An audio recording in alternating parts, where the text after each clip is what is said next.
melanjutkan lagi pada seminar pada pagi hari ini pada sesi yang ketiga, di mana sesi yang ketiga kita akan bersama narasumber kita, salah satu praktisi kebidanan dan juga Ketua IBI Kota Surakarta, Ibu Sri Wahyuni SST MKes. Selamat pagi Ibu. Sehat selalu nggih. Sebelum beliau akan memaparkan materinya, saya akan membacakan dulu kurikulum vitae dari beliau, di mana nama Ibu Sri Wahyuni SST MKes. Adapun tepat tanggal lahir Sragen 26 Juni 1965. Agama Islam. Untuk status pernikahan beliau menikah. Adapun alamatnya ada di Sukomulyo RT 3 RW 6 Kadipiro Banjasari Surakarta. Adapun nomor telepon 081 393 341 961. Jabatan dalam organisasi beliau adalah Ketua IBI Cabang Kota Surakarta. Jabatan dalam pekerjaan beliau adalah Kepala Seksi Kesehatan Keluarga dan Gizi. Alamat kantor di Dinas Kesehatan Kota Surakarta. Riwayat pendidikan beliau SD Negeri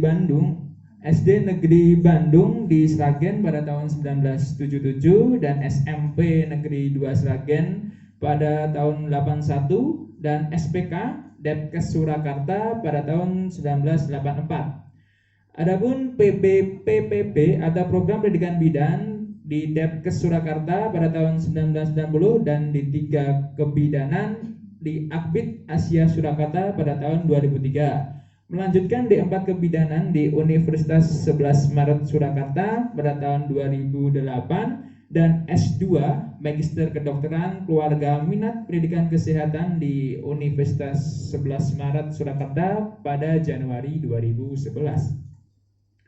Melanjutkan di riwayat pekerjaan beliau bekerja di instansi Dinas Kesehatan Kota Surakarta sebagai Kepala Seksi Kesehatan Keluarga dan Gizi pada Januari 2020 hingga sekarang. Dinas Kesehatan Kota Surakarta Kepala Tata Usaha pada tahun 2018 hingga 2019. Dinas Kesehatan Kota Surakarta sebagai bidan di Puskesmas Nusa Surakarta pada tahun 1986 hingga 2018. Dan beliau juga pernah bekerja di Rumah Sakit Kasih Ibu sebagai perawat Surakarta pada tahun 1984 dan 1988. Selain itu beliau juga sebagai akademisi atau sebagai dosen di beberapa kampus. Adapun kampusnya meliputi Stikes PKU Muhammadiyah Surakarta, Stikes Citra Medika Surakarta, Stikes Kusuma Usara Surakarta, Stikes PKU Muhammadiyah Klaten, Stikes Yogyakarta, Stikes Prima Jambi, hingga Politeknik Kesehatan Permata Indonesia sebagai dosen tidak tetap. Adapun riwayat sebagai pembicara sangat banyak sekali, sangat luar biasa sekali narasumber kita satu ini. Yang saya bacakan yang paling terbaru saja adalah Seminar Kesehatan, Pengembangan Riset dan Pengaturan Evidence Dasar Praktis untuk Meningkatkan Kualitas Praktik Perawat dan Bidan sebagai pembicara yang diselenggarakan oleh BEM Stikes Kusuma Husada Surakarta 2018. Adapun pengalaman berorganisasi beliau yang terbaru adalah sebagai Ketua IBI Cabang Kota Surakarta dari tahun 2015 hingga tahun 2020 sekarang ini.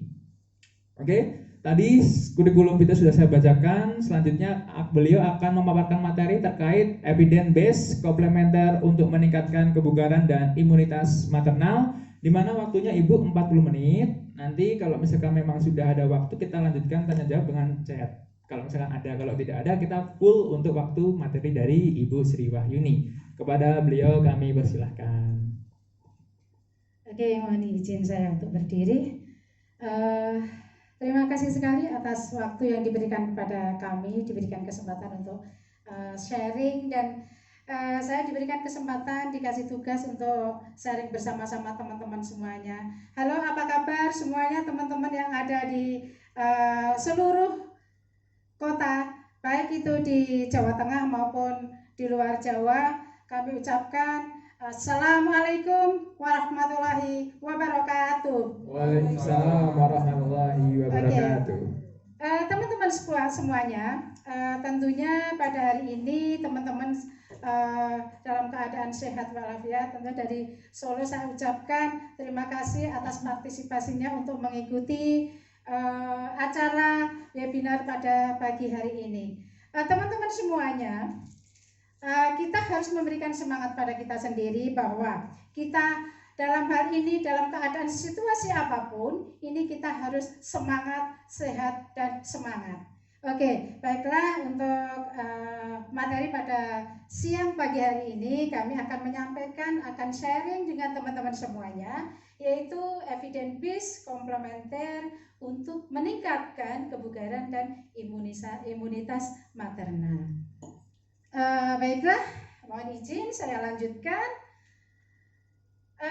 Mungkin saya ini sebelum kami lanjutkan untuk ke yang materi-materi ke yang lain, tentunya kami sampaikan dulu yaitu pendahuluan yang mana evidence based medicine atau biasa kita sebut dengan IBM ya, adalah proses yang digunakan secara sistematik untuk melakukan evaluasi, menemukan, kemudian menelaah atau mereview dan memanfaatkan hasil studi sebagai dasar dari pengambilan keputusan klinik.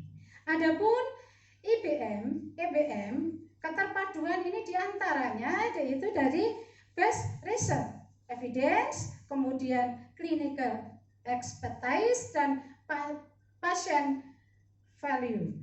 Ya.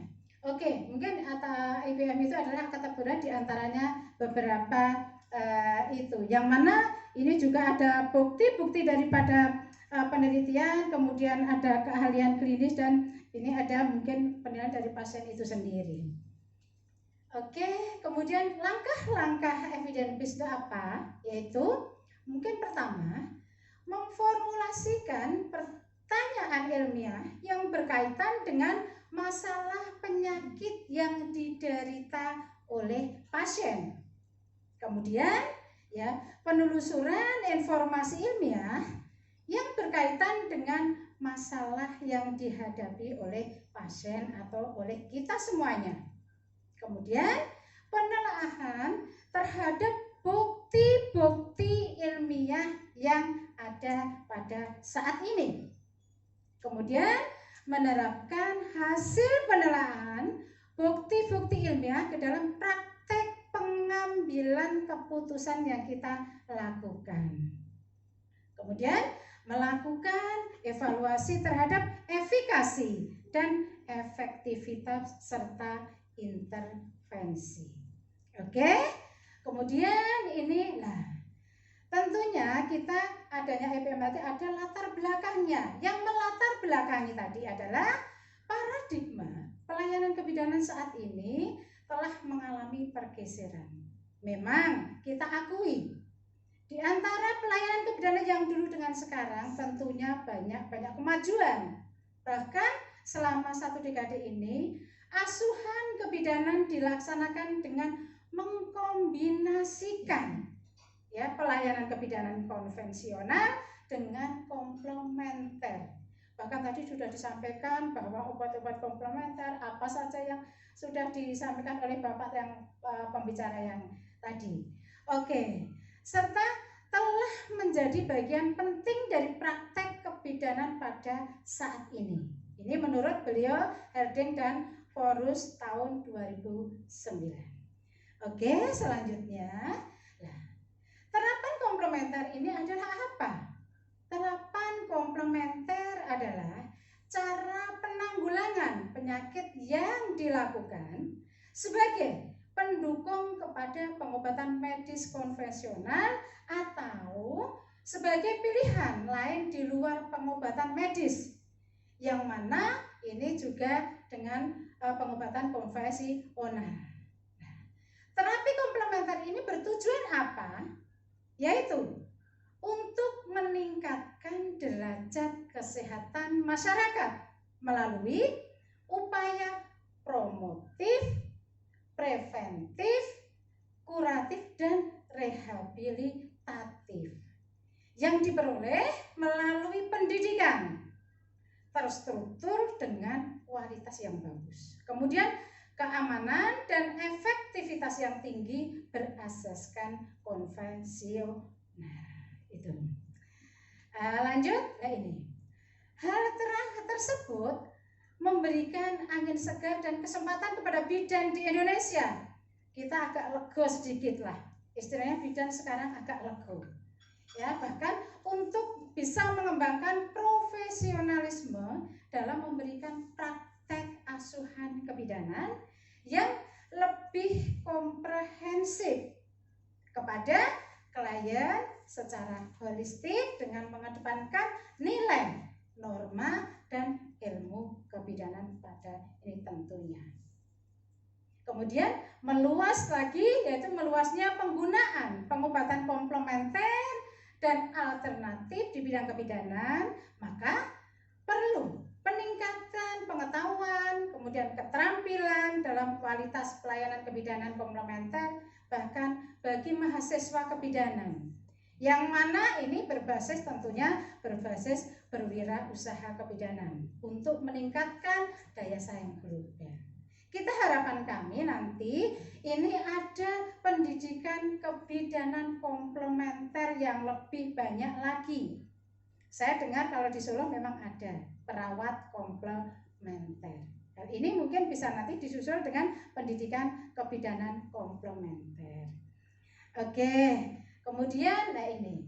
Bahkan di situ ada di peraturan Permenkes Kesehatan tentang penyelenggaraan pelayanan kesehatan tradisional komplementer mengacu pada Permenkes nomor 15 tahun 2018.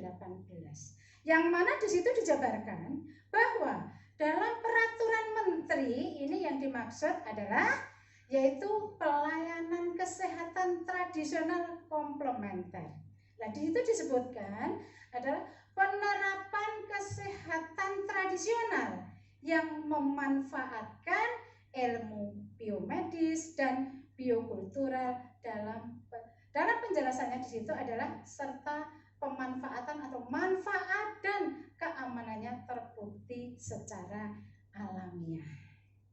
Kemudian di situ juga di Permenkes nomor 15 tahun 2018 disebutkan bahwa tenaga kesehatan tradisional adalah setiap orang yang mengabdikan diri dalam bidang kesehatan tradisional serta memiliki pengetahuan dan atau keterampilan melalui pendidikan di bidang kesehatan tradisional yang untuk jenis tertentu memerlukan kewenangan untuk melakukan upaya kesehatan tradisional.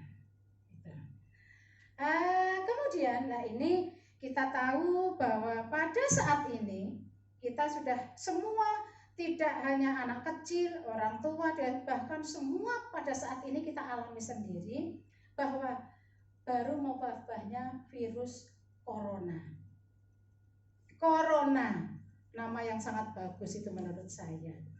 Tapi tidak sesuai dengan apa bagusnya nama dengan efek daripada virus yang ditularkan oleh corona tersebut. Bahwa pada saat ini, tadi saya pagi tadi TV, ya tadi TV tadi ada kematian untuk saat ini yang terkonfirmasi. Pagi saya lihat TV jam 9 itu tadi ada 3.842. Walaupun seperti itu yang meninggal ini ada 327 dan sembuh 286. Sebetulnya dengan keadaan yang sekarang ini sangat-sangat memprihatinkan. Ya, maka dari itu kita sebagai seorang tenaga kesehatan tentunya harus bisa mengedukasi kepada masyarakat tentunya, bahkan tidak malah menakut-nakuti, tapi harus membuat nyamannya bagaimana masyarakat biar tenang. Boleh takut tapi jangan sampai ketakutan. Ya itu. Maka dari itu untuk menghadapi COVID ini kita harus berpikir secara jernih, kemudian melakukan tindakan-tindakan yang telah disampaikan oleh pemerintah Indonesia, Republik Indonesia, ya, terutama ada beberapa hal yang harus untuk menjaga diri kita sendiri. Oke, kemudian, nah ini juga kita tidak kepungkiri apakah ini karena kegemukan itu karena kelebihan gizi atau bagaimana ya. Ini memang ada beberapa hal yang menjadi orang itu kegemukan. Mungkin kelebihan gizi, mungkin juga karena malas olahraga dan sebagainya, malas beraktivitas dan sebagainya. Nah, di situ gemuk, wah kalau melihat anaknya, wah anakku gemuk. Memang menyenangkan ya, tipluk-tipluk, berjalan gendut, enak, di sawah enak, kok gemes kayak gitu. Tapi sebetulnya kegemukan itu ada untung dan ruginya di situ. Oke, teman-teman semuanya mungkin sudah penjenengan semuanya teman-teman tahu apakah akibat daripada kegemukan itu sendiri. Bahkan di saat ini ya, kita cara makan bagaimana? Mungkin makanan yang serba siap saji dan sebagainya. Oke. Ya, obesitas yang mengakibatkan beberapa timbulnya berbagai penyakit. Misalnya ya, ada orang tua mungkin ada beberapa kolesterolnya nanti bisa tinggi, kemudian menjadikan kalau sudah kegemukan gitu efeknya juga nanti mungkin penyakit jantung, kolesterol, hipertensi dan sebagainya.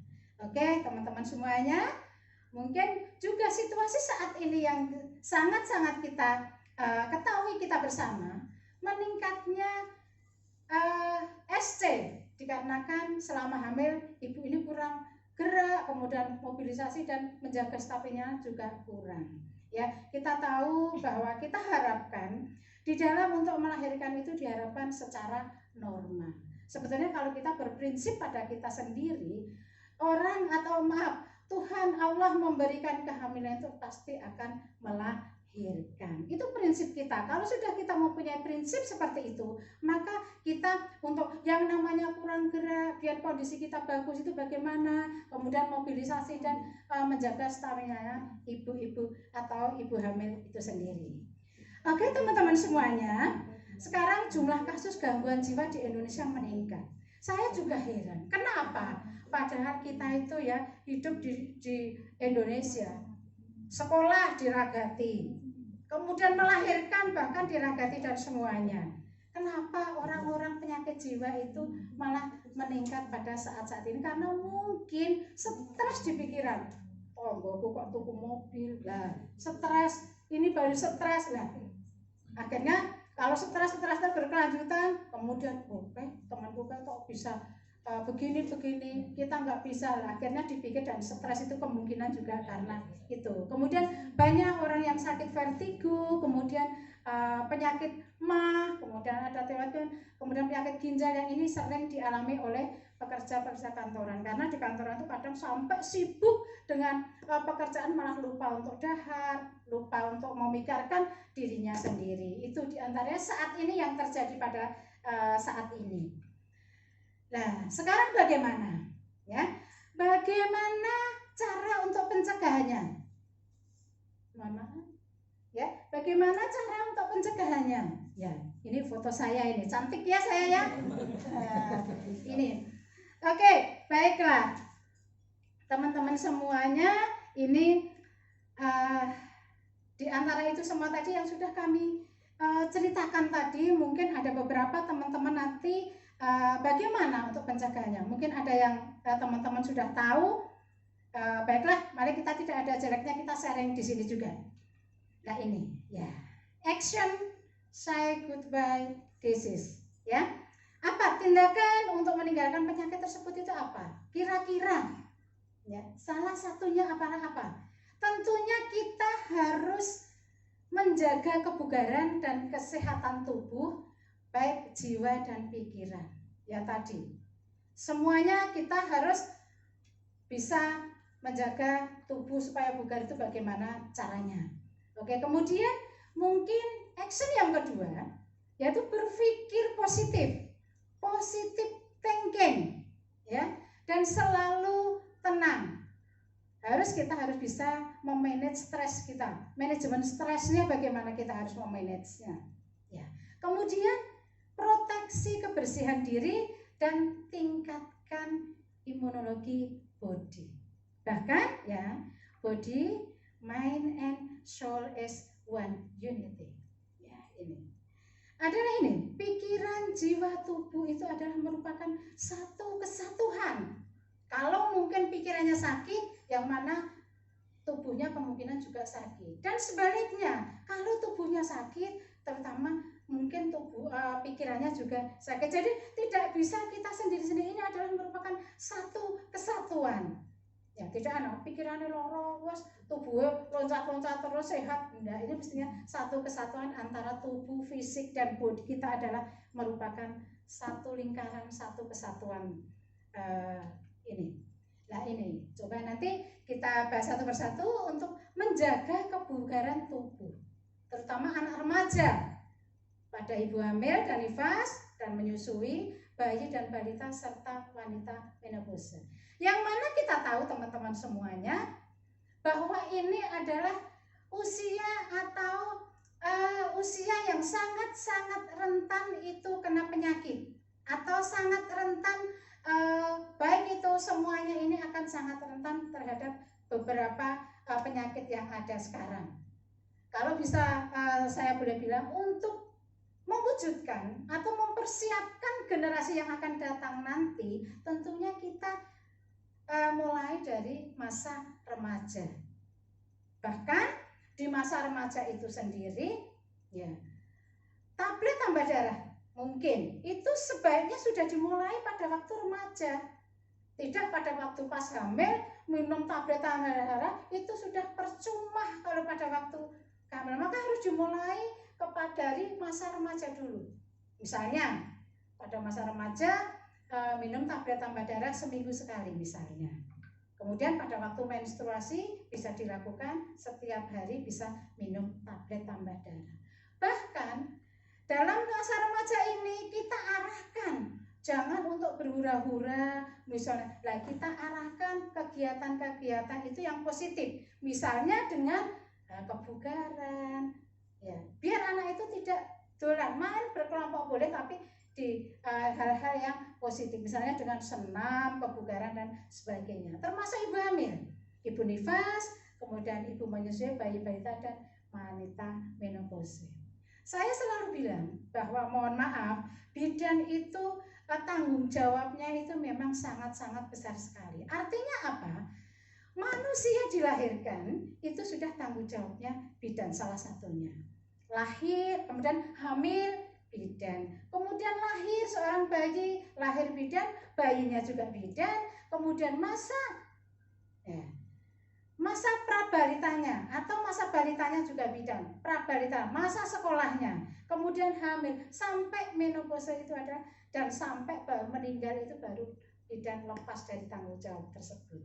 Ya. Oke, baiklah teman-teman semuanya, yang mana tadi menjaga kebugaran itu diantaranya apa? Ya, aktivitas fisik dan olahraga diusahakan setiap saat itu rutin, minimal 3 minggu sekali. Dan setiap minggu ini berapa kalau olahraga diusahakan minimal 30 menit minimal. Ya, bahkan teman-teman semuanya, nah saya udah olahraga itu Bu, saya udah nyuci piring, mindah ini, mindah itu, bukan olahraga, itu kegiatan rutin harian.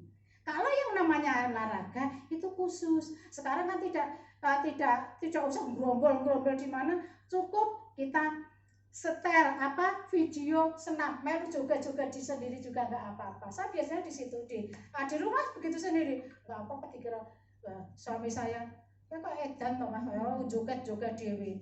Ya, saya sering dialog sama suami saya, anak-anak saya, tapi nggak apa-apa. Nah, itu daripada kita ya tidak harus olahraga, tidak harus ikut senam di sana kelompoknya, tidak, di rumah sendiri bisa dilakukan. Seperti itu ya teman-teman. Ya, oke. Kemudian jaga pola makan gizi seimbang. Gizi seimbang. Ya, tentunya teman-teman tahu gizi seimbang itu apa. Ya, gizi seimbang kalau dulu itu kalau nggak salah namanya 4 sehat 5 sempurna dulu. Tapi sekarang istilah itu diganti dengan atau sekarang istilah 4 sehat 5 sempurna sama dengan gizi seimbang. Yang mana gizi seimbang di situ perbanyak asupan sayur dan buah. Ya, karena apa? Ada beberapa teman-teman mungkin tahu bahwa sayur dan buah itu adalah sebagai zat mineralnya, atau ini bahkan banyak mengandung serat yang mana biar kita dalam BAB setiap harinya bisa lancar dan sebagainya. Ini teman-teman saya kira sudah pada perso semuanya. Kemudian rutin mengkonsumsi rimpangan. Kalau rimpang-rimpangan itu istilah yang tadi sudah disampaikan, istilahnya jamu-jamuan atau obat-obat tradisional. Ya, bahkan sekarang kita tahu, coba sekarang baru jahe, kemudian kunir, kemudian apa itu temulawak itu baru sangat mahal sekali. Saya heran juga, masa tadi kemarin memang adanya katanya konon ceritanya untuk bisa mencegah yang mana wabah corona pada saat ini. Saya heran, jahe satu saya itu kemarin beli 1/4 kok harganya berapa itu, 20.000 atau 25.000 gitu. Masya Allah. Karena apa? Memang pada saat ini tadi sudah disebutkan obat-obatan ini, obat-obat yang tradisional itu juga untuk daya tahan tubuh, kemudian untuk meningkatkan aktivitas kita dan sebagainya. Yaitu ya untuk meningkatkan, terutama untuk meningkatkan imun pada tubuh kita. Ya, oke. Kemudian lakukan pola hidup sehat. Ya, tidak merokok, kemudian narkoba dan sebagainya, kemudian ya intinya tidak menggunakan psikotropika ya dan sebagainya. Teman-teman yang kami hormati, kami cintai dan kami banggakan, pola hidup sehat tentunya harus kita terapkan setiap hari. Ya, oke, baiklah. Kemudian ini bisa dengan pijat dan relaksasi. Ya. Bahkan teman-teman bidan, jadi saya mengharapkan teman-teman bidan itu tidak, wah saya sekolah bidan harus jadi pegawai negeri. Tidak. Pemikiran itu tolong semua ke sekolah itu tidak harus pegawai negeri. Bahkan wirausaha itu yang sekarang itu malah menghasilkan penghasilan yang lebih dan lebih. Apalagi kalau sudah kayak tadi Pak Mustafa tadi.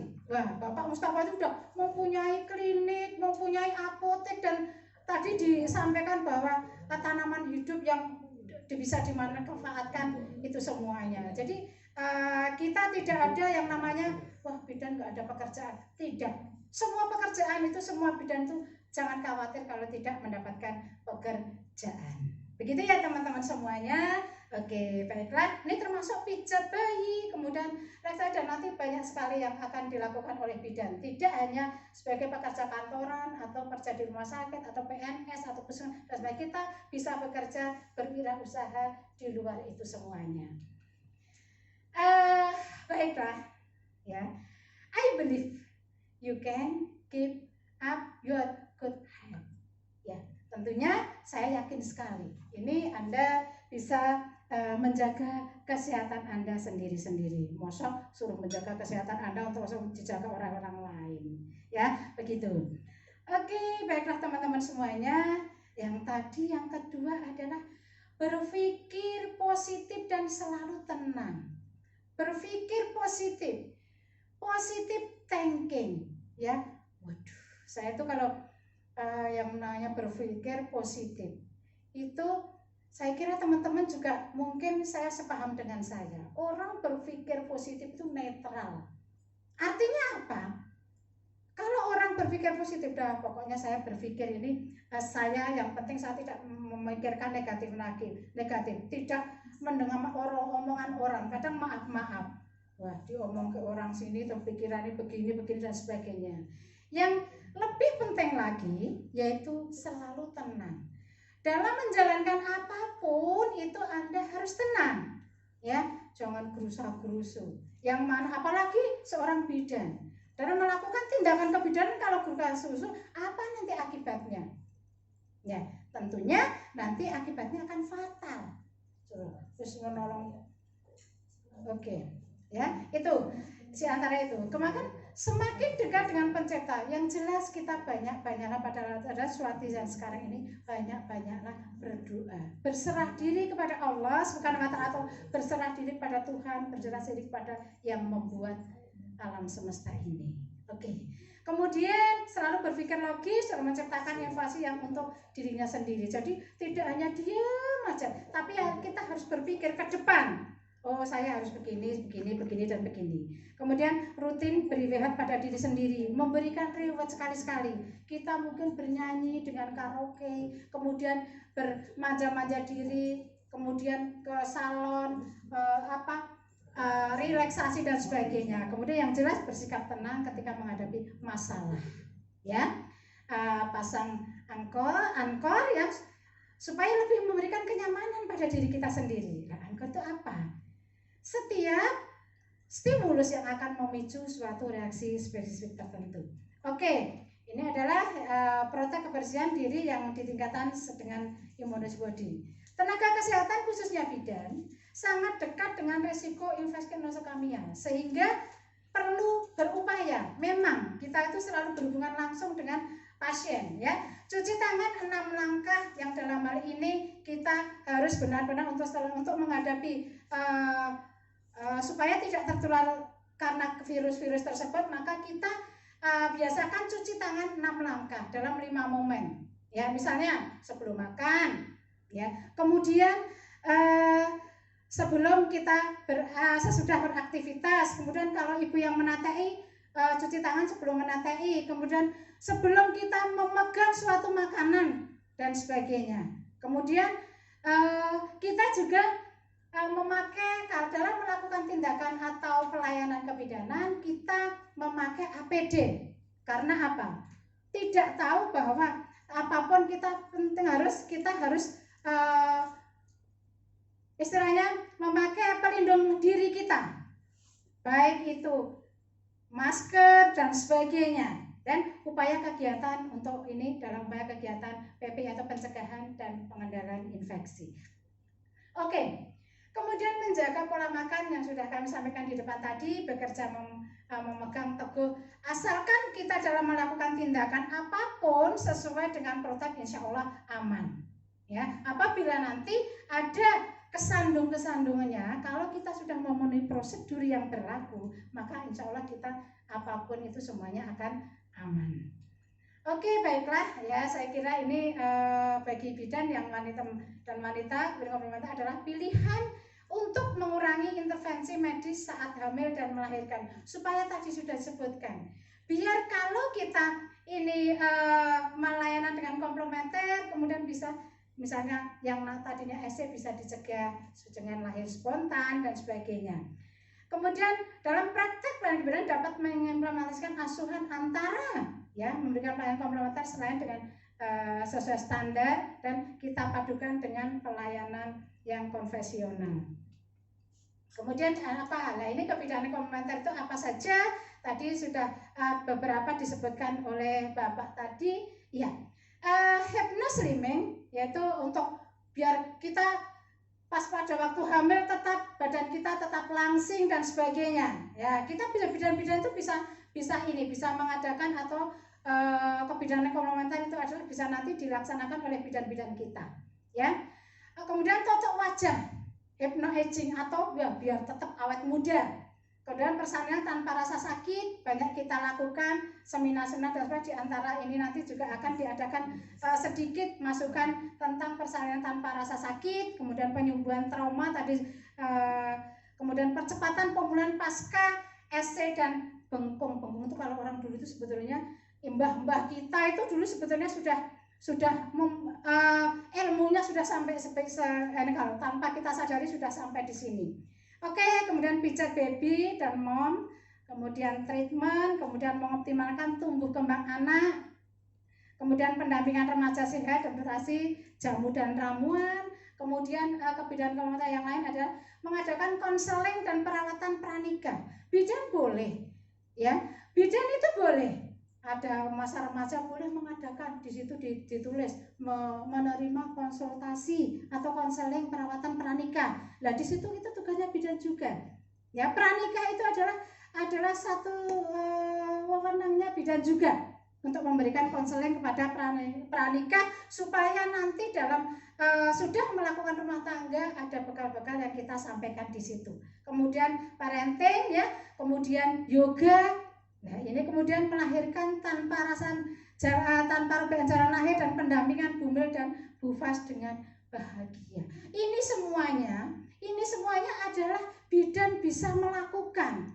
Yang mana ini bahkan ini nanti akan mendatangkan pundi-pundi rezeki yang banyak di situ. Ya, jadi tidak hanya sekedar kita di kantoran dan sebagainya. Bahkan dengan bidan seperti itu, kita akan selalu akal kita akan bertambah terus. Ya, jadi teman-teman bidan atau bahkan teman-teman yang sementara ini belum mendapatkan pekerjaan yang janganlah khawatir. Ini semuanya bisa dilakukan. Bahkan ini tidak ada harus modal yang banyak, tidak. Tergantung kemauan kita, tergantung kita yang akan melakukan.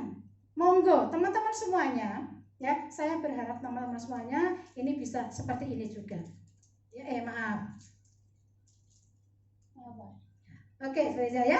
Ini misalnya senam hamil, kita juga bisa melakukan sendiri. Buka senam hamil. Ya, praktek senam hamil di situ bisa. Kemudian pijat. Nah, ini mungkin bisa tadi sudah sampaikan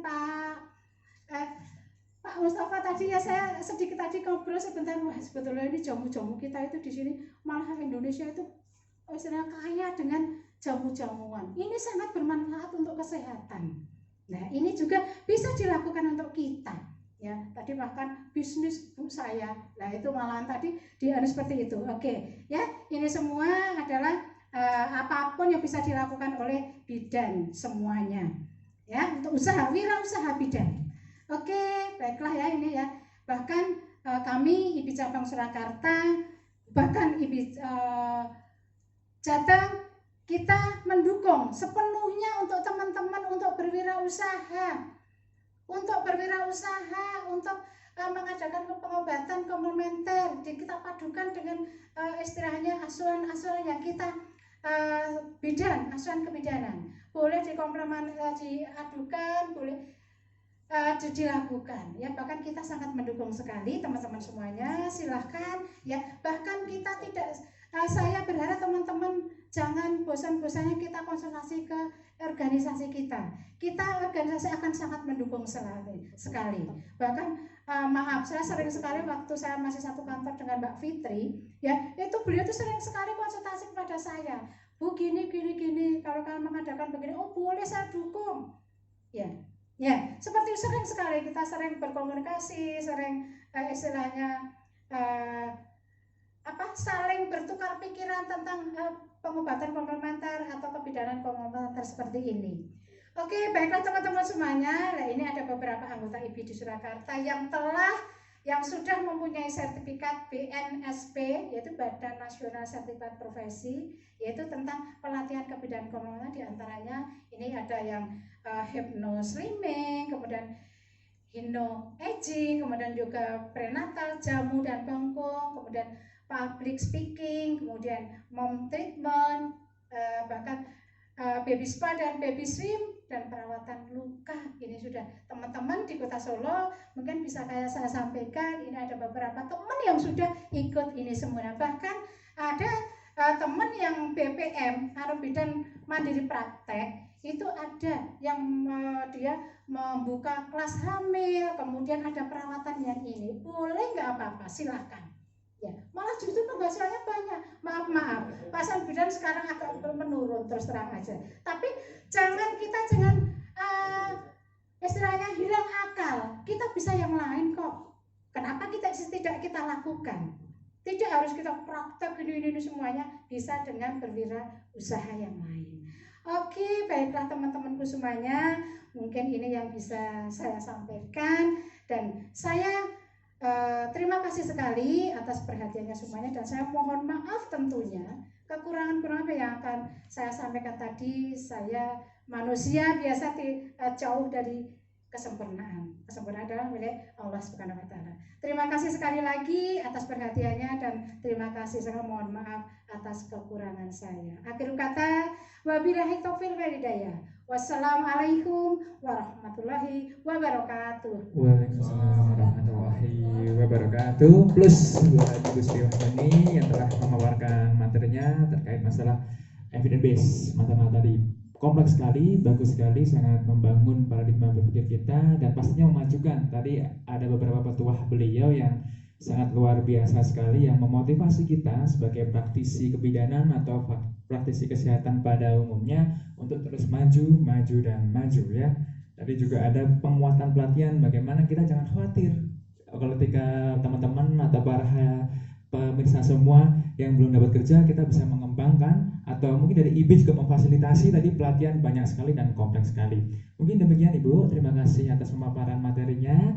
Untuk waktunya sangat terbatas, jadi untuk terkait masalah pertanyaan nanti biar di handle panitia, nanti biar disampaikan kepada Ibu Sri Wahyuni. Terima kasih Ibu, kita beri plus sekali lagi untuk Ibu Sri Wahyuni. Demikian pemaparan materi pada sesi yang ketiga.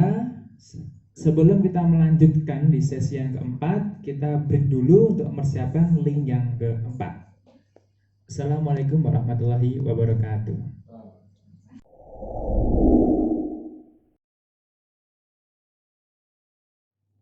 Bismillah, assalamualaikum warahmatullahi wabarakatuh.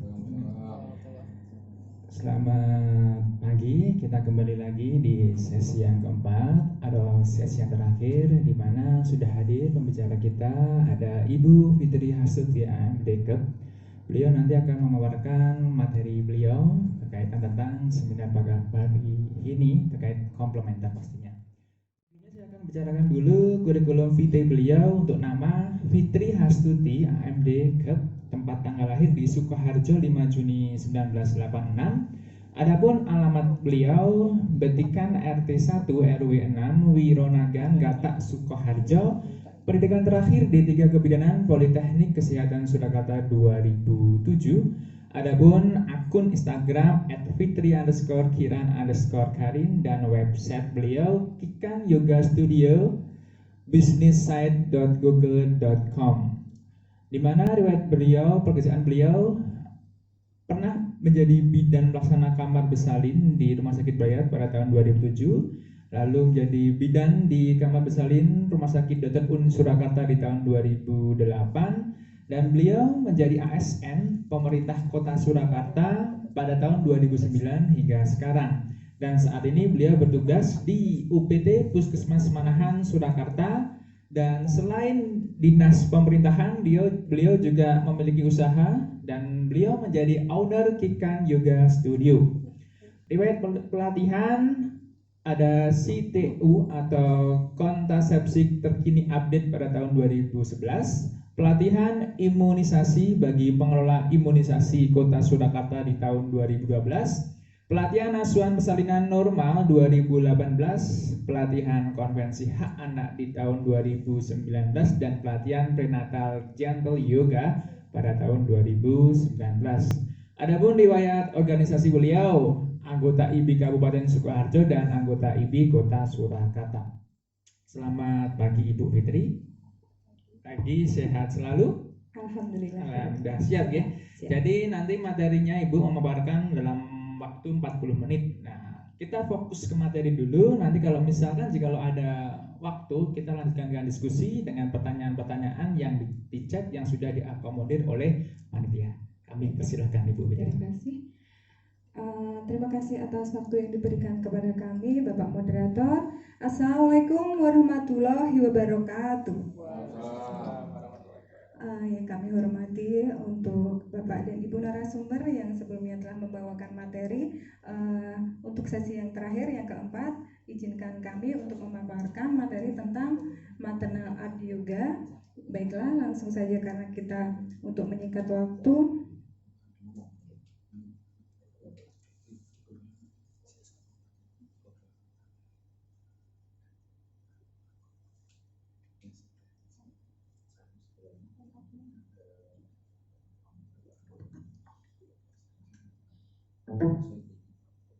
Baik, terima kasih. Sebelumnya karena kita di sini masih berbicara tentang komplementer yang disampaikan pada kesempatan yang baik tadi yaitu tentang komplementer keperawatan dan yang terakhir ini adalah komplementer kebidanan. Jadi yang akan kami tampilkan terakhir di sini adalah tentang yoga maternal. Itu masih dalam salah satu contoh aktualisasi entrepreneur kebidanan. Jadi tadi sudah disampaikan oleh Ibu Ketua IBI bahwa salah satu entrepreneur kebidanan yang bisa dilakukan oleh para bidan untuk di semua wilayah Nusantara tidak melulu harus di perkantoran ataupun di belakang meja. Jadi kita bisa bersama-sama menciptakan inovasi bagaimana kita mengembangkan diri kita untuk tetap beraktualisasi dalam bidang kita. Baiklah, di sini kita akan berbicara tentang maternal yoga art.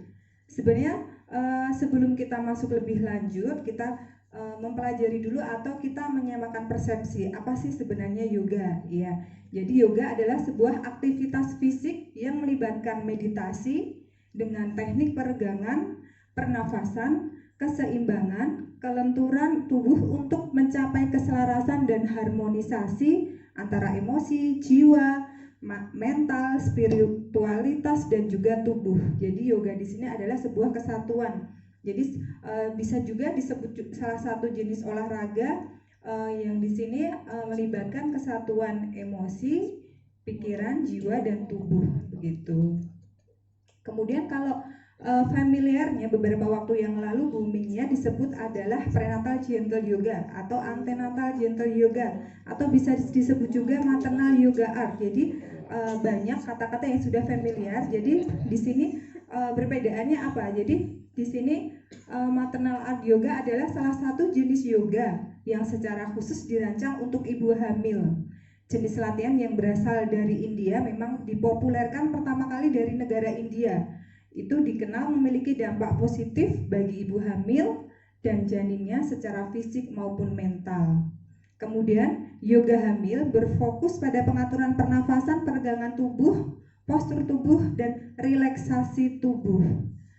Karena hal ini cukup penting bagi ibu hamil selama menjalani kehamilan, mengingat banyak perubahan yang dialami oleh ibu hamil, baik perubahan fisik, kemudian perubahan hormonal, kemudian juga ada dampak perubahan di psikologisnya.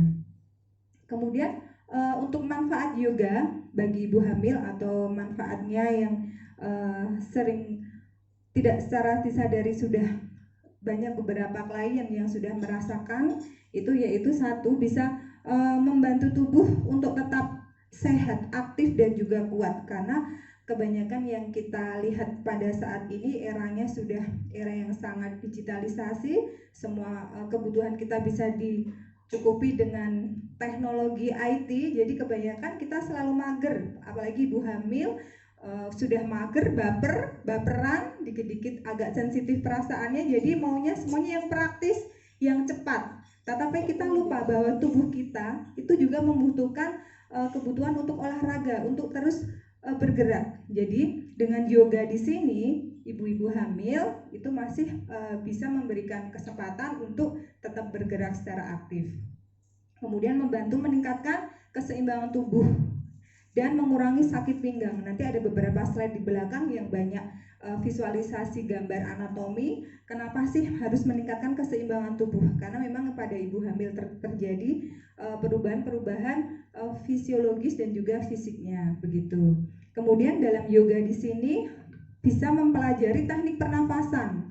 Karena pernafasan yang benar akan memberikan efek yang positif bagi ibu hamil. Untuk mengulas beberapa teknik pernafasan tentunya harus ada beberapa sesi tersendiri yang tidak bisa diikuti hanya lewat seminar. Jadi harus ada pelatihan khusus yang berlisensi dan diakui oleh instansi atau badan yang berwenang. Jadi ada beberapa teknik pernafasan yang bisa memberikan efek positif bagi ibu hamil dan juga untuk kesehatan fisik dan mental. Kemudian bisa membantu relaksasi dan lebih mudah beristirahat karena memang kebanyakan pada ibu hamil akan mengalami gangguan tidur atau insomnia. Jadi dengan beryoga untuk gangguan tidur itu akan pelan-pelan akan hilang seperti itu. Kemudian juga bisa melatih diri mempersiapkan area pinggul untuk proses melahirkan, menjalin ikatan mendalam dengan calon bayi atau janin kita, karena beberapa gerakan kita harus melakukan bonding dengan janin kita seperti itu. Kemudian dengan mengikuti yoga maternal art atau prenatal gentle yoga, itu bisa kita sebagai wadah untuk melakukan sosialisasi dengan ibu hamil yang lain. Ini akan sangat membantu karena bisa saling bertukar cerita, bisa saling berbagi rasa mungkin karena satu sama yang lain sama-sama sedang mengalami kehamilan. Jadi kalau sedang mengalami kendala atau ada sesuatu yang mengganggu, bisa saling bertukar pendapat seperti itu. Kemudian juga bisa mengurangi resiko terjadinya komplikasi kehamilan, karena memang sudah ada jurnal penelitian yang terbukti dari tahun 2015 dalam American Journal of Perinatology. Itu dalam jurnalnya disebutkan bahwa dengan melakukan praktek yoga prenatal dapat melindungi ibu hamil dari beberapa komplikasi seperti itu. Kemudian dengan yoga juga bisa menurunkan tekanan darah, karena dengan melakukan prenatal gentle yoga dapat membantu menurunkan tekanan darah yang dialami ibu hamil ketika ibu hamil mengalami stres atau ketegangan seperti itu. Kemudian detak jantung dan tekanan darah usai melakukan yoga bisa menjadi lebih rendah atau lebih teratur, karena di dalamnya ada sesi meditasi, ada sesi visualisasi. Itu bisa didapatkan dalam rangkaian sekuen yoga. Di situ nanti akan memberikan efek lebih tenang seperti itu. Kemudian dengan menjaga berat badan, maksudnya dengan yoga bisa lebih mengontrol berat badan, karena paradigma yang sekarang harus berbeda. Kalau zaman dahulu ada slogan kalau sedang hamil makannya itu untuk 2 orang, artinya makannya harus lebih banyak dan biasanya berkalori tinggi. Tapi untuk sekarang ibu-ibu yang hamil harus lebih cerdas memilih menu. Jadi ibu hamil makan dengan gizi seimbang, tambahan kalorinya secukupnya saja, jadi tidak perlu makan untuk 2 porsi atau untuk 2 orang. Nah, dengan yoga di sini kalau kita terjadi makan dengan kelebihan kalori, otomatis akan dilakukan pembakaran secara alami dengan kegiatan yoga yang kita laksanakan. Jadi untuk mengembalikan perubahan berat badan ke berat badan yang mendekati normal sebelum hamil juga akan lebih mudah, karena sebenarnya yoga bisa dilakukan juga untuk yoga pasca natal, postnatal. Jadi tidak hanya dikhususkan untuk yoga prenatal saja. Kalau yang dipersiapkan sebelum yoga banyak ya, seperti 1, ibu hamil harus usia kehamilannya untuk kehamilan yang normal harus ada screening dulu. Usia paling tidak adalah masuk ke minggu ke-14. Tetapi dengan ibu-ibu hamil yang dengan resiko tinggi atau komplikasi misalkan dengan plasenta previa, paling nggak harus dengan konsultasi dokter terlebih dahulu, dan usia yang aman untuk dilakukan yoga adalah 20 minggu. Kemudian dengan inseminasi juga atau bayi tabung, itu untuk melakukan prenatal gentle yoga juga harus lebih selektif, lebih berhati-hati. Jadi minimal usia 20 minggu baru bisa dilaksanakan yoga. Kemudian untuk kebutuhannya sendiri, yoga bisa dilakukan dalam 1 minggu 1-2 kali dengan durasi paling tidak 30 menit. Sebaiknya dilakukan dalam kelas. Kalaupun terpaksa harus dilakukan sendiri di rumah, itu harus benar-benar pernah mengikuti kelas yoga sehingga sudah dinyatakan aman gerakan-gerakan seperti apa yang sudah direkomendasi, seperti itu. Kemudian dalam yoga prenatal tidak diperbolehkan melakukan gerakan-gerakan yang memaksa. Artinya apabila ada gerakan ketika kita melaksanakan terjadi nyeri atau mungkin tidak nyaman, maka gerakan tersebut harus diganti dengan gerakan yang lain. Jadi untuk itu maka perlunya dilakukan yoga di dalam kelas. Nanti mulai dari slide ini akan banyak gambar anatomi. Di sini juga ada contoh uterus atau rahim. Kemudian ini kemudian ibu hamil yang mengalami perubahan fisik, uterusnya membesar, yang sebelumnya hanya mungkin sebesar telur bebek atau ayam, ini membesar seukuran fetus atau janinnya. Kemudian ini ada lumbal, kemudian ada tulang belakang yang otomatis akan mengalami perubahan, akan sedikit melengkung karena berat bayi ini cenderung mendorong ke depan. Kemudian di sini biasanya akan lebih cenderung terjadi sensasi nyeri karena pada ibu hamil tersendiri terjadi peningkatan hormon relaxing. Jadi ligamen-ligamen dan juga tulang dan otot-otot ibu hamil akan lebih rileks, lebih bekerja lebih lambat dibandingkan dalam kondisi sebelum hamil. Kemudian di sini ada namanya ligamen yang menghubungkan antara rahimnya dengan tulang belakang. Ligamen ini yang sangat sensitif sekali, terutama apabila ibu tidak berhati-hati atau dalam kondisi hamil melakukan aktivitas yang berlebihan dan ototnya belum terbiasa atau ligamennya belum terbiasa untuk relaksasi, itu biasanya akan lebih gampang terjadi cedera. Jadi untuk usia kehamilan di atas 32 minggu untuk ligamen di sini biasanya akan lebih terasa nyeri. Ya. Kemudian selanjutnya ini ada anatomi dasar panggul. Ini adalah otot dasar panggul wanita. Kemudian ini dalam posisi terlentang supinasi. Kalau untuk yang ini adalah dalam anatomi tulang panggulnya, pelvis ligamen. Ini penampakan dari depan, dari atas. Kemudian di sini ada penampakan dari posisi duduk, ya. Ini tulang belakangnya. Nah, di sini nanti akan terjadi beberapa masalah ketika kita hamil, karena memang dalam hamil tadi kita perubahan fisik kita ada pembesaran rahim yang berisi fetus, kemudian juga hormon-hormon relaksi mulai banyak bekerja. Di sini akan mulai banyak masalah, yaitu sensasi nyeri atau sensasi pegal lebih sering dirasakan oleh ibu-ibu hamil. Jadi disebut dengan PSOAS, itu biasanya karena terjadinya ketegangan karena posisi janin tadi yang semakin membesar itu mengganggu sehingga terjadi nyeri pada punggung bawah dan pinggul atau daerah sakroiliaka di bagian bawah di sini. Ini otomatis sensasi-sensasi yang nggak nyaman ini akan dirasakan ketika usia kehamilan sudah mulai masuk di atas 27 minggu. Jadi untuk di bawah 27 minggu mungkin belum banyak terjadi nyeri atau keluhan-keluhan. Dengan yoga art maternal ini kita akan bisa meminimalisir keluhan atau ketidaknyamanan tersebut. Kemudian beberapa hal-hal yang dirasakan oleh ibu hamil lainnya seperti sacroiliac joint dysfunction. Di sini artinya bahwa sendi sakroiliakanya atau tulangnya di sini terdapat pertemuan antara tulang bokong dan sakrum dan tulang pinggul atau ilium. Terdapat dua sendi sakroiliaka yaitu bagian kanan dan kiri. Saat kehamilan terutama trimester ketiga di mana janin mulai membesar, sendi ini meregang untuk memperlebar rongga panggul sebagai tempat bagi janin dan persiapan proses persalinan. Jadi daerah di sini akan melakukan peregangan, nyeri karena memang dikondisikan sebagai untuk proses persalinan kepala bayi akan turun ke bawah. Nah, peregangan akan menyebabkan sendi sakroiliaka ini tidak stabil. Ada yang mungkin sensasinya itu seperti diiris-iris, ada yang seperti ditusuk-tusuk seperti itu. Itu tergantung tingkat ambang nyeri pasien. Nah, ini pada bagian pinggang hingga dengan kaki bisa merasakan sensasi tersebut.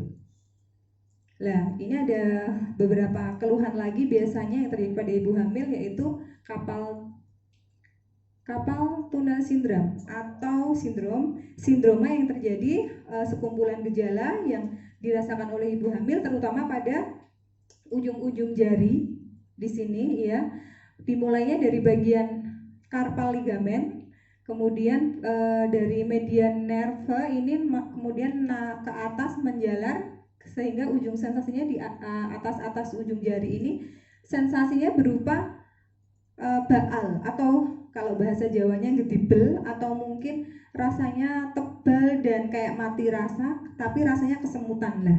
Itulah sekumpulan gejala itu. Ini biasanya kondisinya menyebabkan jari tangan mengalami sensasi kesemutan, mati rasa atau nyeri. Bagian yang sering terpengaruh adalah jempol, jari tengah, dan telunjuk.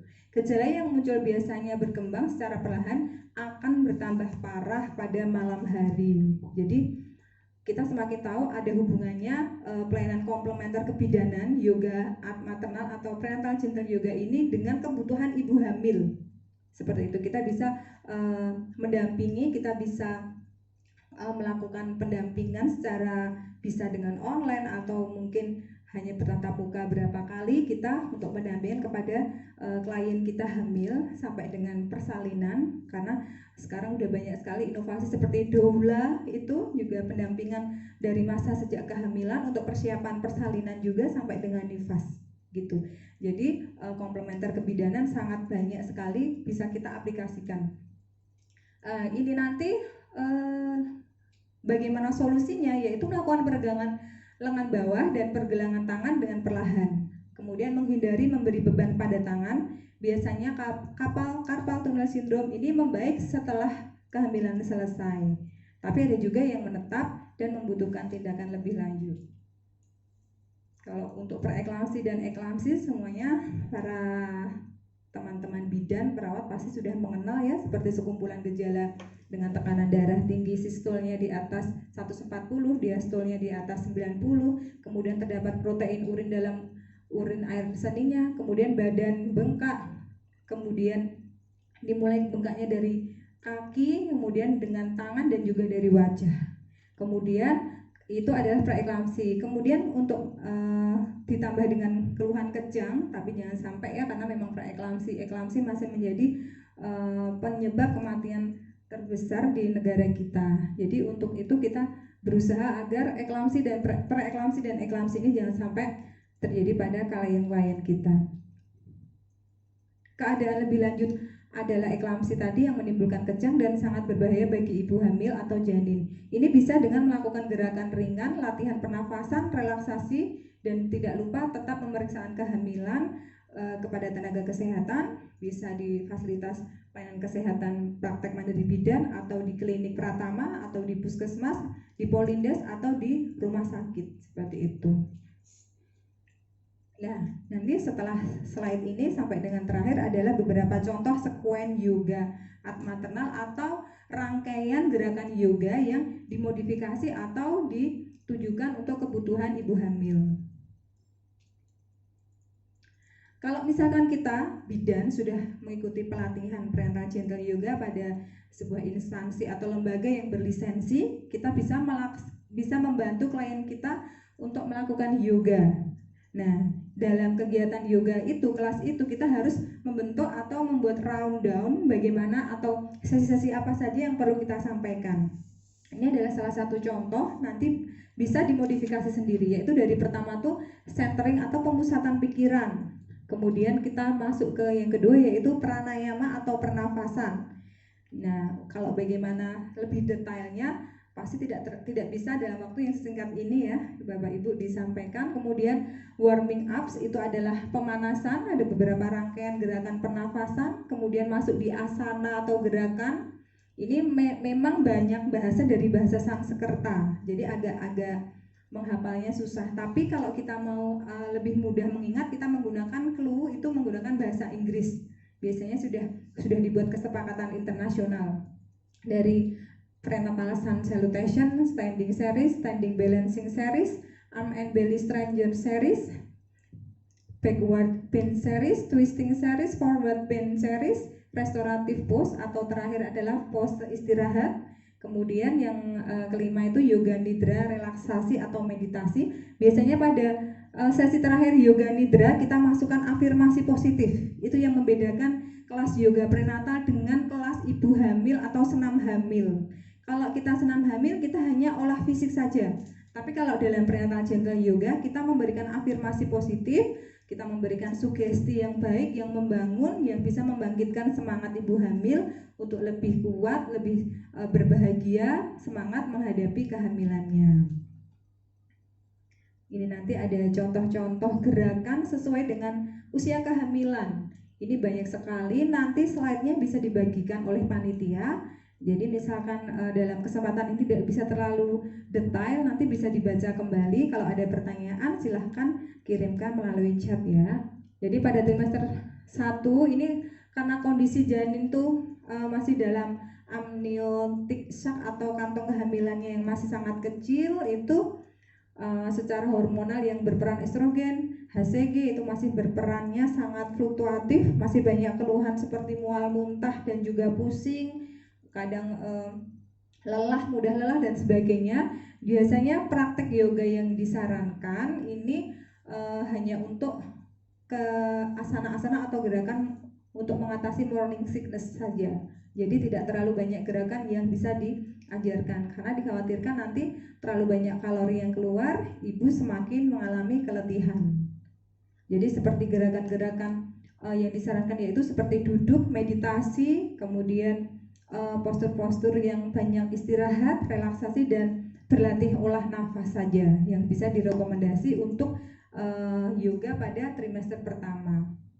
Kemudian cara mengatasi ketidaknyamanan tadi seperti yang bisa diberikan asuhan kebidanan pada umumnya yaitu ibu hamil lebih banyak istirahat dan menjaga kesegaran tubuh dengan banyak minum air putih, makan buah dan sayur. Nah, bisa dengan kita merekomendasi seperti tadi menganjurkan minum jahe hangat karena itu juga bisa untuk mengurangi sensasi mual seperti itu dan juga bisa untuk menghangatkan tubuh. Kemudian juga menganjurkan makan porsi kecil namun sering. Bisa juga di sela-sela waktu makan kita menganjurkan untuk makan atau ngemil biskuit atau cracker sebelum bangun dari tempat tidur. Jadi misalkan sebelum bangun sampai dengan dia duduk, memang bisa dengan mulai ngemil biskuit itu gitu ya untuk mengurangi mual. Kemudian catatannya memang ritmenya untuk trimester 1 harus lebih ringan, lebih pelan dan tidak terlalu banyak gerakan yang bisa diajarkan. Ini hanya contohnya dari pranayama seperti ini, pernafasan ya, kemudian dia masuk di warming up atau pemanasan. Pemanasannya bisa dengan posisi twist seperti ini ya. Nanti kalau ada yang berminat, para sahabat bidan yang ingin bisa menjadi trainer, silahkan bergabung di pelatihan prenatal gentle yoga. Sudah banyak sekarang instansi dan unit-unit yang mengadakan pelatihannya. Kemudian dengan seperti ini gerakan Janusirsana ya. Kemudian ada pose child pose atau balasana child pose ya. Seperti ini.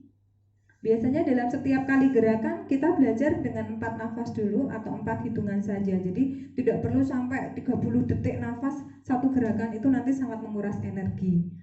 Kemudian bisa dengan posisi Eka pada Raja Kapotasana ya, bahasanya memang Sanskerta semua. Kemudian yang seperti ini duduk Badakonasana. Kemudian yang terakhir yaitu ini untuk merilekskan tulang belakang dengan memberikan bantal atau mungkin peanut ball. Kalau sekarang udah ada ya, banyak sekali jimbol, peanut ball kayak gitu bisa dibantu untuk mengurangi nyeri atau ketidaknyamanan pada tulang belakang. Ini untuk yang trimester 1. Jadi belum ada gerakan-gerakan yang sampai dia berdiri, yang dia banyak sekali modifikasi. Jadi trimester 1 yang direkomendasi hanya gerakan-gerakan ringan seperti ini. Kemudian trimester 2 otomatis nyeri, keluhan mual, muntah, letih, lesu otomatis karena perubahan hormonal yang fluktuatif sudah agak berkurang. Ibu hamil sudah bisa melakukan asana yoga yang lebih banyak dan lebih kompleks. Kalau untuk fisiologi seperti ukuran bayi, kondisinya seperti apa, itu biasanya kita sudah bisa membaca ya para tenaga kesehatan. Jadi yang difokuskan di sini yaitu bagaimana gerakan-gerakannya. Itu praktek yoga yang disarankan yaitu memodifikasi back bend, itu semua dilakukan dalam posisi merangkak. Jadi bisa mulai dengan merangkak, kemudian Setubada Sarvangasana yaitu dengan posisi table pose, nanti ada contohnya, dan twist modifikasi restoratif pose dan lainnya. Nah, trimester kedua sudah mulai mempunyai energi yang lebih karena sudah lepas dari fase perubahan hormonal yang fluktuatif tadi. Dia sudah mulai ibu hamil direkomendasi seperti ini. Utthita Konasana ini seperti ini berdiri, kemudian Uttita Trikonasana ya seperti ini. Ya, nanti materinya bisa di-share oleh panitia. Silahkan kalau pun di rumah belum mengikuti pelatihan prenatal gentle, Anda bisa belajar sendiri dulu di rumah untuk diri Anda sendiri. Ya, ini kemudian ada pose Virabhadasana 2, ini seperti warrior pose itu. Kemudian Garudasana, Viksasana atau ini tripos, bahasa internasionalnya ya biar mudah dipahami, itu kesepakatannya tripos. Kemudian Ardha Uttasana, Anuvitasana, Utkanasana, dan ini yang Virabhadasana 1, warrior pose 1. Kemudian kembali. Jadi untuk trimester kedua ini tujuannya untuk menguatkan otot di daerah betis, kaki, pinggang, dan punggung. Karena memang untuk menghadapi pada kehamilan trimester 3 yang begitu banyak perubahan tadi, seperti yang saya jelaskan di depan, ada perubahan pada sakroiliakanya yang mulai membesar, itu kita mempersiapkan dengan melakukan yoga untuk menguatkan otot betis kaki, pinggang, dan juga punggung. Begitu. Nah, untuk trimester 3 ini hormon yang sudah berperan, relaksin sudah semakin tinggi, oksitosinnya yang hormon penyebab kontraksi juga sudah mulai banyak.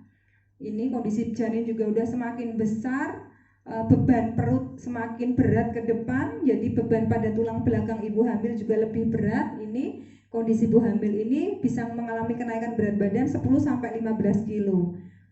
Nah, diperlukan sikap tubuh yang baik. Di sini perlu dipahami bahwa kondisi hamil, apalagi yang baru hamil pertama primigravida, kita harus benar-benar memberikan pemahaman kepada ibu hamil, baik bahwa pose atau sikap tubuh yang baik itu sangat berpengaruh sampai dengan setelah persalinan ataupun kehamilan berikutnya. Nanti gerakannya juga sudah lebih bervariasi seperti ini ya, dari posisi one side squat, kemudian posisi kayak gini, ini chap pose, cow pose untuk meringankan keluhan pada tulang belakang. Ini balancing, ya ini dilakukan pada trimester ketiga. Tujuannya untuk membuka otot panggul dada, otot panggul pada persiapan persalinan. Ini contoh di klinik, bukan klinik, di studio yoga saya. Ini mengajarkan untuk yang pose membuka panggul, ini pelvic rocking, dan ini Robuso. Untuk secara marketing, kalau kita ingin berbagi marketing atau memasarkan bagaimana branding kita bisa membuat iklan melalui sosial media dengan sudah banyak sekali aplikasi ya tentang membuat pamflet yang menarik. Silahkan dimodifikasi sendiri-sendiri untuk lebih menarik konsumen.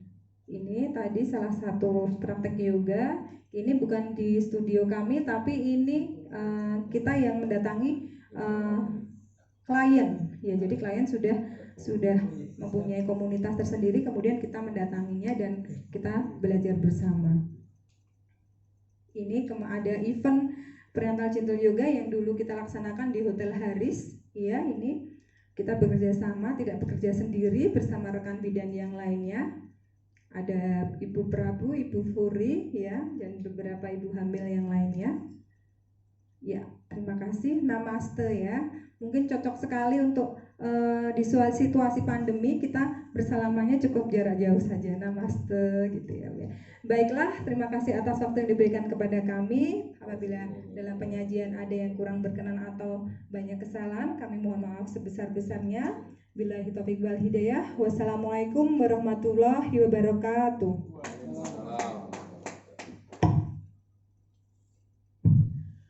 Terima kasih kepada Ibu Fitri Astuti yang telah memaparkan materinya terkait masalah yoga at maternal. Jadi kita sudah di penghujung acara, di mana sudah 4 materi yang telah memaparkan materi-materi beliau, di mana yang terakhir terkait masalah seni dalam beryoga. Karena penting sekali ketika kita melakukan meditasi dan pemberian sugesti itu yang paling penting atau keywordnya, karena dengan itu kita bisa memberikan apa ya, contohnya motivasi, bahwasanya kekuatan dan lain sebagainya untuk mencapai derajat kesehatan. Ibu Fitri, saya ucapkan terima kasih. Nanti bila ada pertanyaan nanti via WA atau via apa, biar diakomodir oleh panitia. Oke. Tepuk tangan buat Ibu Fitri Astuti. Demikian diskusi webinar kita pada pagi hari ini sudah ada 4 materi. Jadi saya menyimpulkan dari empat materi bagaimana pentingnya kita untuk menjaga pola kesehatan, pentingnya kita untuk menjaga diri, pentingnya kita untuk saling melengkapi guna terciptanya derajat kesehatan. Dan kita juga jangan lupa untuk saling mengoptimalkan peluang-peluang yang ada atau kesempatan-kesempatan yang ada, karena ketika kita bicara masalah seorang perawat, seorang bidan, atau tenaga kesehatan yang lainnya, itu memiliki karakteristik atau peluang-peluang tersendiri.